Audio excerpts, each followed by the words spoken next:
पर मेरे साथ आसीन मेरे अनुज डॉक्टर राकेश मिश्र और क्या नाम गुरुदेव जी, और हमारे सामने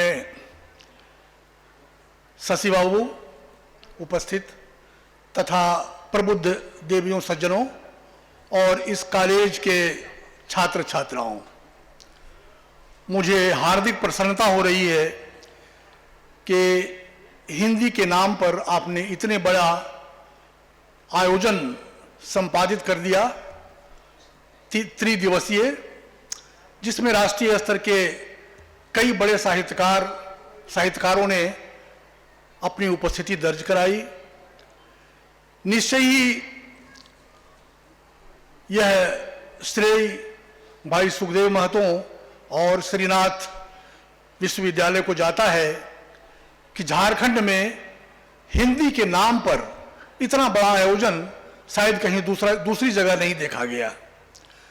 तो इस मायने में पूरा हिंदी समाज आपका ऋणी है, आपका कृतज्ञ है कि आप हिंदी को इस स्तर तक याद करते हैं और उसको आगे बढ़ाने के लिए, प्रोत्साहित करने के लिए इतना बड़ा जलसा आयोजित करते हैं। ऐसे हिंदी संविधान में बहुत पहले राष्ट्रभाषा का दर्जा उसको दिया जा चुका था, लेकिन राजनीति का खेल जो है इसे अब तक राष्ट्रभाषा बनने नहीं दिया। लेकिन हिंदी का जो प्रभाव क्षेत्र है वो अब इस तरह बढ़ गया है कि अब उसे किसी राजाश्रय की जरूरत भी नहीं है। अब हिंदी राष्ट्रभाषा से भी कहीं और ऊपर उठकर जनभाषा बन चुकी है। यह हिंदी पर्यटन की भाषा है, व्यापार की भाषा है, मनोरंजन की भाषा है, और जो अनपढ़ किस्म के लोग हैं उनके बीच पारस्परिक संवाद की भी भाषा है। आप देखिए, कोई व्यापारी यहां से अगर केरल या साउथ में जाता है तो वो हिंदी में ही बात करेगा। तो व्यापार जब करना है और कोई सामान, कोई अपना थोक सामग्री उससे खरीदनी है, हिंदी में ही बात करता है।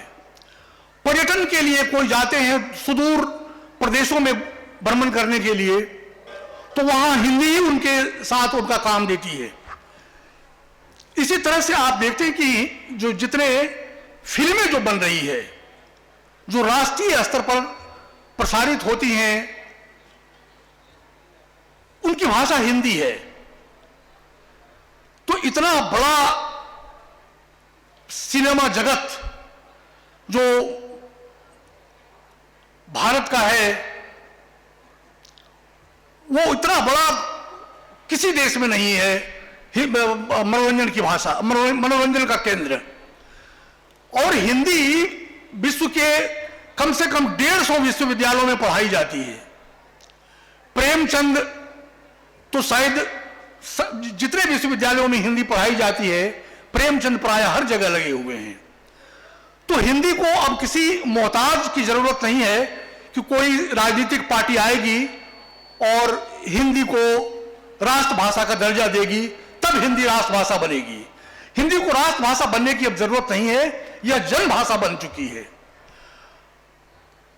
अब मैं अपने विषय पर आता हूं।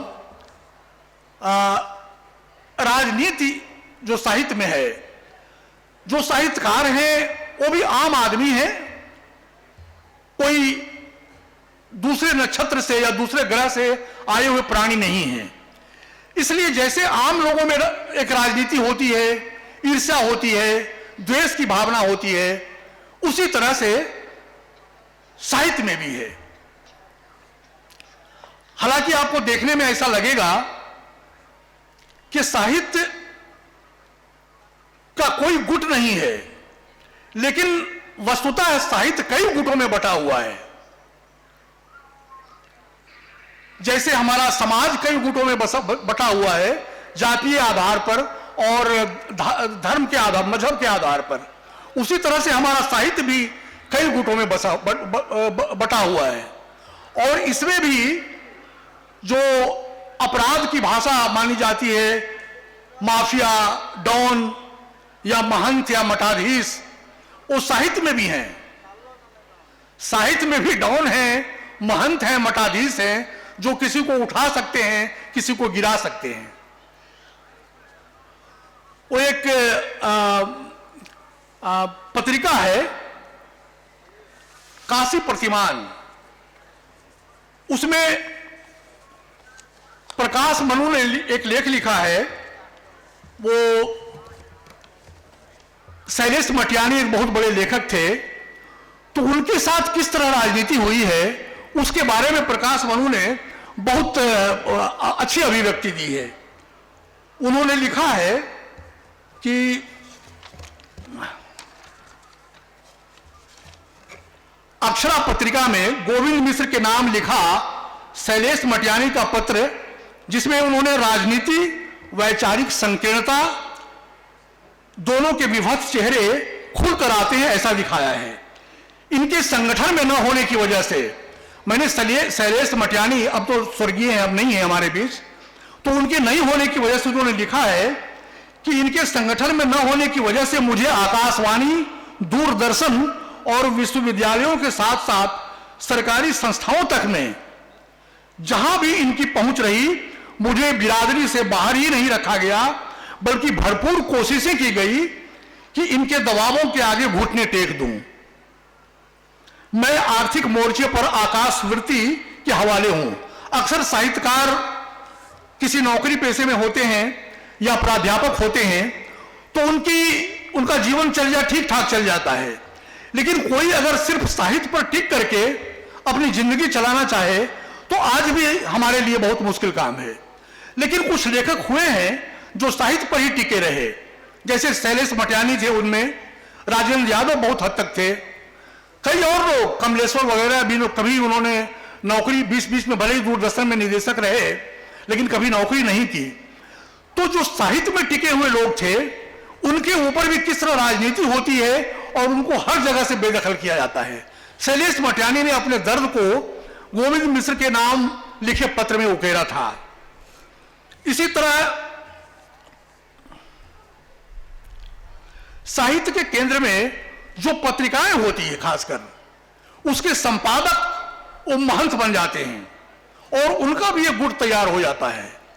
वो अब अपने पसंद के हिसाब से ऐसे लेखों का चयन करते हैं जो उनकी पसंद के खांचे में फिट बैठता हो।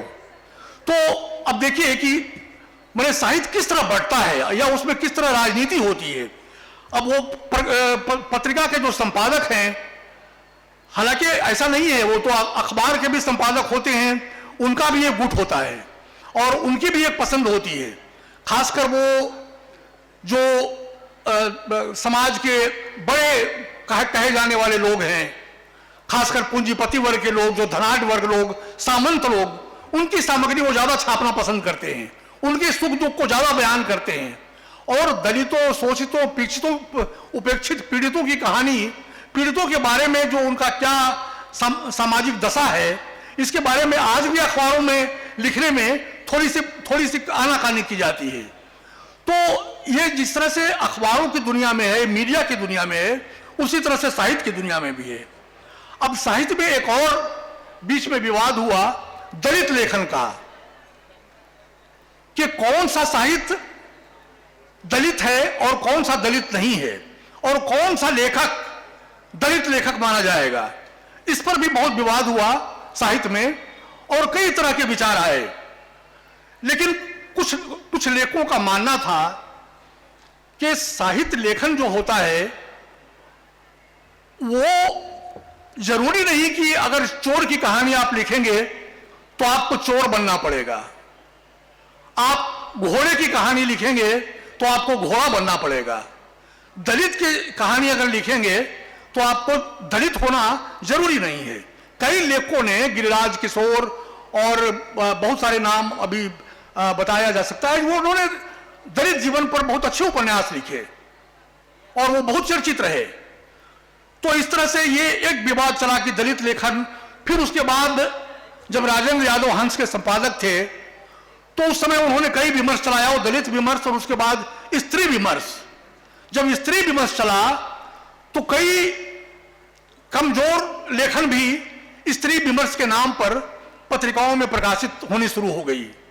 हालांकि वो जरूरी था कि स्त्रियों की जो समस्या है वो सिर्फ चकला बेलन और रोटी भात और सास ननद की लड़ाई वगैरह का ही कहानी सिर्फ ना हो, बल्कि स्त्रियां भी सामाजिक संक्रमणों से, सामाजिक परिस्थितियों से या सामाजिक दुश्चिंताओं से टकराती हैं और उन्हें भी सामना करना पड़ता है। तो वो जो सामना करती हैं वो सामना किस तरह करती हैं, किस साहस से करती हैं, उसको जो उकेरा जाए तो वो भी एक स्त्रियों की तरफ से एक साहित्य के लिए एक बड़ा योगदान माना जा सकता है। अब तो मतलब मोटे तौर पर कहिए कि साहित्य जो कई खेमों में बटा, वो भगवान सिंह कहते हैं कि एक ही घर के 36 चूल्हे हो गए।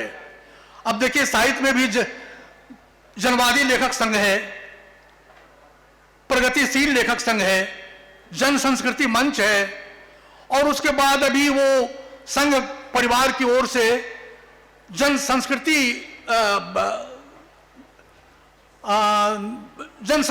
कार्यक्रम चलाया जाता है। उनके भी अपने अलग मंच हैं। तो अलग अलग मंचों से जुड़े हुए लेखक अपने ही मंच के लोग अपने ही मंच में हो जाएंगे, दूसरे के मंच में बुलावा आने पर भी वो उसमें शिरकत नहीं करेंगे। मान लीजिए कि कोई जनवादी लेखक संघ अगर कार्यक्रम कर रहा है तो जरूरी नहीं कि जनसंस्कृति मंच वाले को भी बुलाएंगे, और बुलाएंगे तो वो चला ही जाएगा वहां। तो इस तरह से कई खेमे साहित्य में भी आपको दिखाई पड़ेंगे। अभी दलित की जो बात मैं कह रहा था तो कुछ लेखकों ने इस पर सवाल उठाए कि दलित लेखन को, दलित साहित्य, दलित जीवन जीने वाला जो खुद लिखेगा तो उसने जो त्रासदी भोगी है, उसने जो अंतरणा झेले हैं, उसने जो दुख तकलीफ और उपेक्षा समाज में महसूस किए हैं, उसको वही ठीक से लिख सकता है। अब लेकिन उनकी भाषा क्या होगी? साहित्य में भाषा होती है, शिल्प होता है, शैली होती है। तो क्या सिर्फ यूं ही बयान कर देने से कि मेरे साथ ये हुआ वो हुआ साहित्य हो जाएगा? तो उसमें एक मराठी के बहुत बड़े लेखक हैं शरण कुमार लिंबाले। उन्होंने मराठी साहित्य का उद्देश्य और उसका सौंदर्य शास्त्र पर एक किताब लिखी है, जिसमें उन्होंने बताया है कि दलित साहित्यकारों को भी किस तरह उसे साहित्य बनाना चाहिए। हालांकि मराठी का ज्यादातर साहित्य आनंद का साहित्य है कि आप पढ़ेंगे तो उससे आपको खुशी मिलेगी। आपको एक तरह से, जिस तरह से सीरियलों में आप देखते हैं, टीवी सीरियलों में कहीं कोई समस्या नहीं है, सिर्फ कथित बड़े घरों की बहू बेटियां और वो अन्य तरह के रिश्तेदार लोग आपस में किस तरह लड़ते हैं, वो संपत्ति का बंटवारा में किस तरह टकराव होता है, यही सब समस्याएं हैं। तो लेकिन दलित जीवन जो है, जो दलित लेखन है, वो सही मायने में क्यों पीछे रह गया? देश की मुख्य धारा से दलित लेखक क्यों पीछे रह गया, या दलित समाज क्यों पीछे रह गया, पिछड़ा समाज क्यों पीछे रह गया? इस पर जो रोशनी डालता है, इन कठिनाइयों को जो विश्लेषित करता है, दरअसल वो सही मायने में दलित लेखन है। अब कुछ बातें मैं कहना चाहता हूं। ये पत्रिकाओं में किस तरह की राजनीति होती है, तो उसमें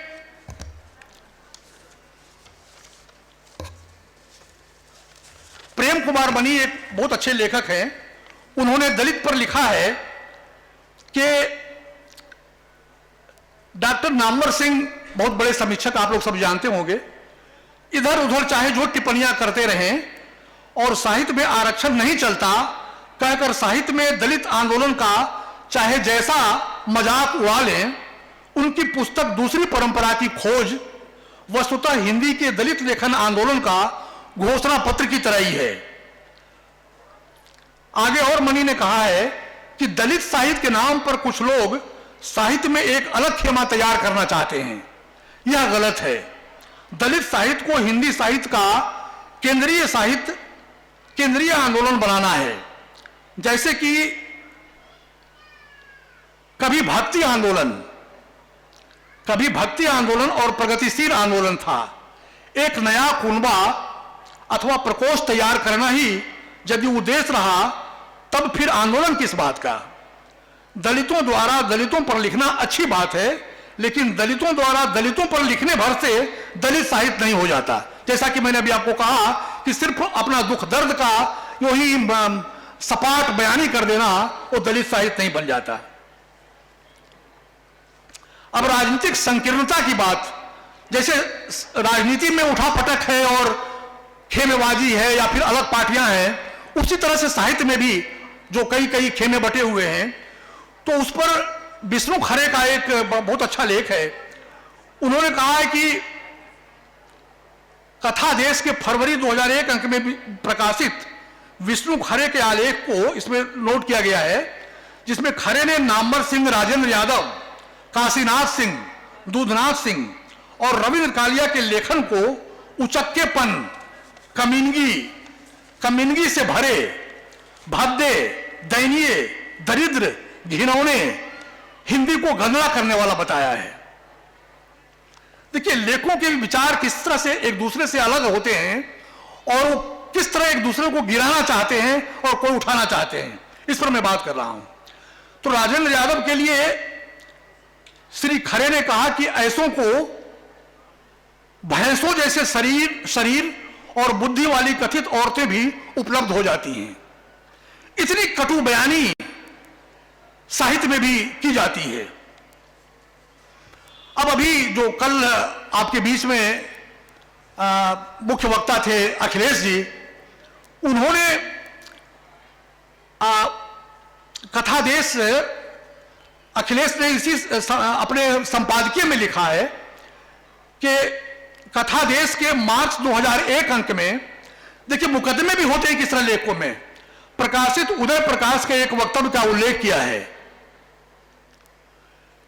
जिसमें आलोचक रविभूषण, रांची के बहुत बड़े आलोचक हैं रविभूषण द्वारा एक संगोष्ठी में उनकी कहानी पीली छतरी वाली लड़की पर नकल के आरोप को चुनौती देते हुए उदय ने कहा है कि वे अपने ऐसे कुंठित, गर्हित, असत्य और नीच उद्देश्यों को सार्वजनिक तौर पर प्रमाणित करें। मैं उनके झूठा, बेईमान और विद्वेषी सिद्ध होने की स्थिति में उनके चेहरे पर सार्वजनिक तौर पर कालिख मलूं। उदय प्रकाश ने आलोचक पर 50 लाख रुपए की मानहानि के मुकदमे का नोटिस भी भिजवाया।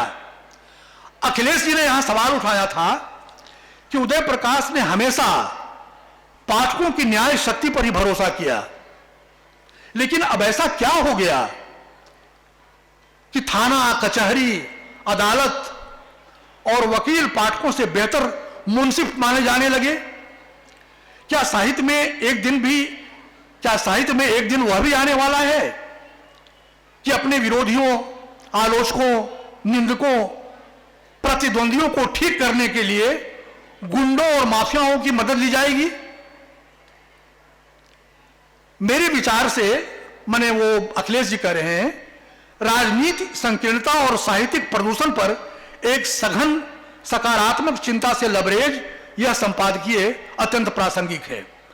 और पुरस्कारों और सम्मानों की बात करके मैं अपनी बात खत्म करूंगा, क्योंकि फिर राकेश को बोलना है। ये पुरस्कार और सम्मान जो दिए जाते हैं, इसमें भी राजनीति होती है। जो पुरस्कार देने वाले लोग होते हैं, उनके मनोनुकूल और उनकी पसंद के अगर कोई साहित्यकार, अरे ऐसा नहीं कि कोई आप बहुत अच्छा साहित्य लिख रहे हैं तो आप पुरस्कृत हो ही जाएंगे। कई बार आप देखिए, राजेंद्र यादव बहुत बड़े लेखक रहे, उनको साहित्य अकादमी का पुरस्कार नहीं मिला। इस तरह कई और भी आपको नाम मिलेंगे जिनको साहित्य अकादमी का पुरस्कार नहीं मिला, लेकिन इससे यह नहीं हो जाता कि वो कमजोर लेखक थे। तो पुरस्कारों में और सम्मान देने में भी कई तरह की राजनीति होती है।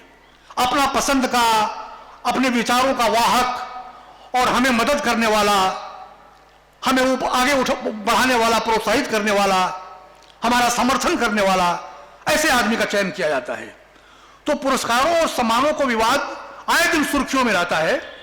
ऐसा शायद ही कोई पुरस्कार हो साहित्य में जो आग्रहों, संबंधों, गुटों और पैरवियों से संचालित ना हो रहा हो। अकादमी पुरस्कार तक आजकल साफ सुथरे नहीं रह गए हैं। छपने और चर्चा कराने तक के लिए आजकल दाम वसूले जाने लगे हैं। पुस्तकें जो छपती है उसका विमोचन कराना और उस पर चर्चा कराना पत्रिकाओं में, आलोचक किस किताब पर लिखेगा यह इससे तय नहीं होता है कि वो किताब कितनी अच्छी है। आलोचक की पसंद का वो लेखक है कि नहीं, और पसंद में भी कई पैमाने हैं।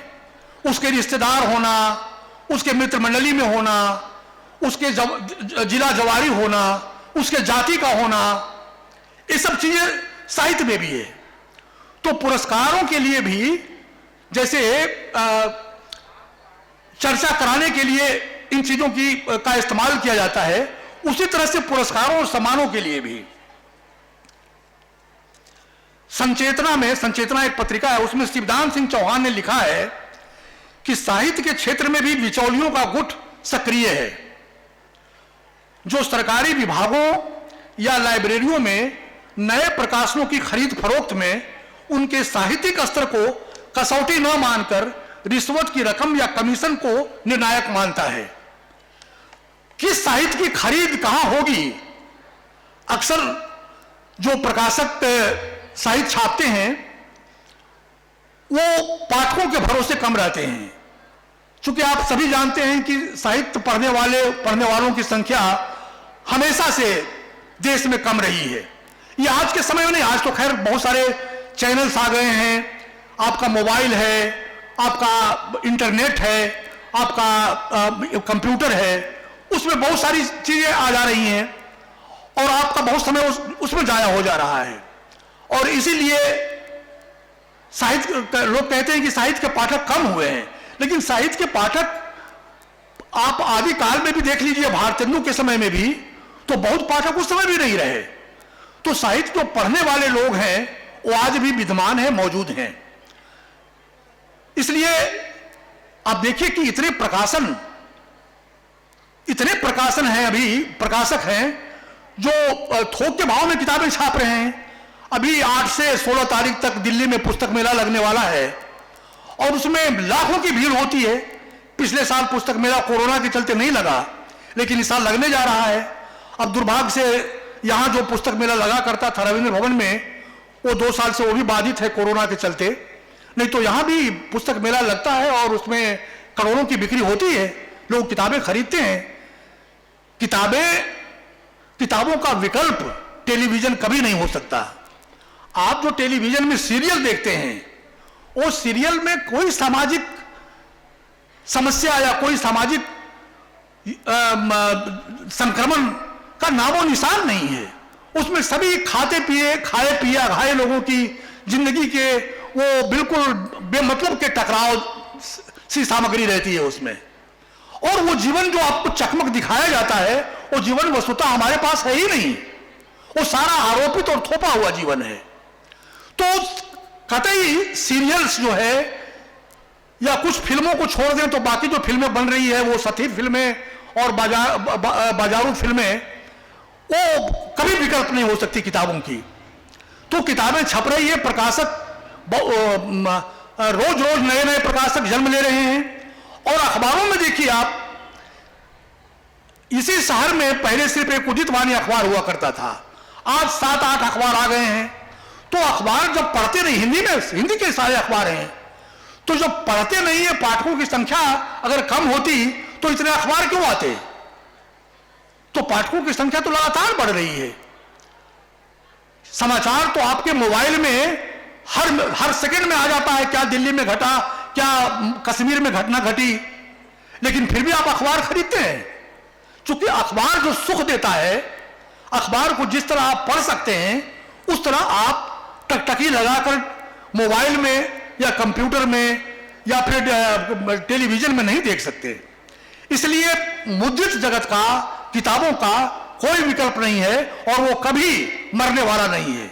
जब ताल पत्रों में लिखे गए साहित्य कबीर के या उससे भी पहले के वो अगर अभी जीवित है, तो हमारा आज जो टेक्नोलॉजी, प्रिंटिंग टेक्नोलॉजी इतना एडवांस हो गया है कि आप एक दिन में 500 की किताब आपको तुरंत छाप सकता है कोई भी प्रिंटर। तो इसलिए किताबों की दुनिया आबाद है, भले ही टकराव साहित्य में जितने भी हों, गुट चाहे जितने भी हों, लेकिन साहित्य रचा जाता रहेगा, रचा जाएगा और हिंदी जीवित रहेगी। साथियों, मैं बहुत बहुत आभारी हूं आपका कि आपने इस मौके पर मुझे बुलाया और अपनी बात कहने का अवसर दिया। बहुत बहुत धन्यवाद। जय हिंदी, जय भारत।